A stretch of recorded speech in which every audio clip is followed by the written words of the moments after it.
and economically. He feels that humanity is in a great battle. He's trying to help, really trying to save evolution from the dead end. Or one-sidedness. One-sidedness is a dead end. If it's unbalanced, it will break, it will crash, and it will bring terrible suffering.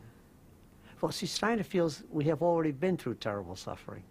There is terrible suffering in the world, cruelty, people, starving. That's an unbalance. So he's very interested in economics and in the proper way for a government and a community to form in order to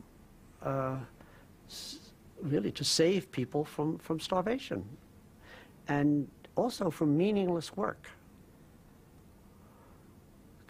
Great concern. He's not a Marxist, but he drank from that cup. He knew that Marx's critique of capitalism has some profound truth to it.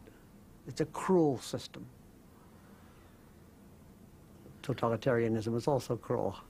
We haven't found an uncruel system, but that's what he was looking for, where the economic, the political, and then the whole cultural sphere would work collaboratively in their respective spheres without anyone taking over the other. But in the West, but particularly in the United States, the economic, of course, is just far more powerful than the other spheres, controlling education, even religion. So for him, this was a great concern.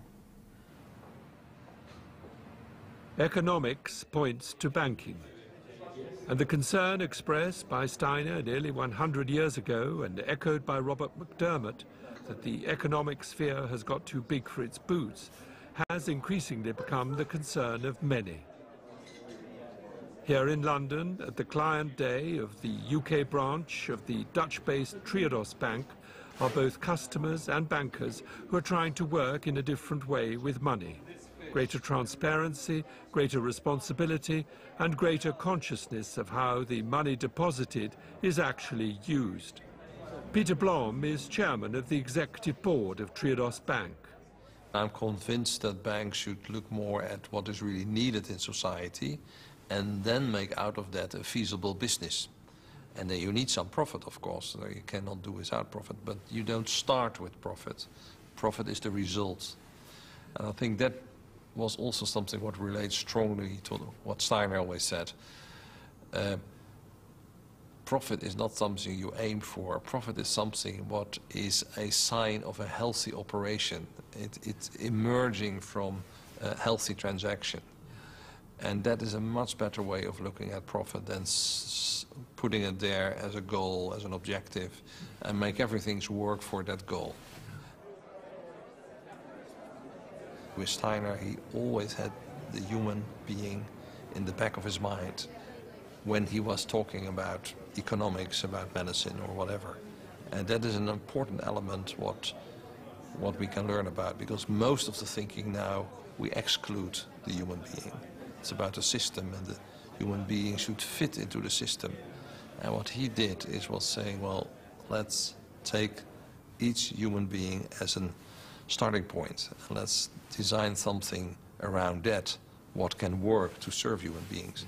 And that deeper principle, I think, is quite important.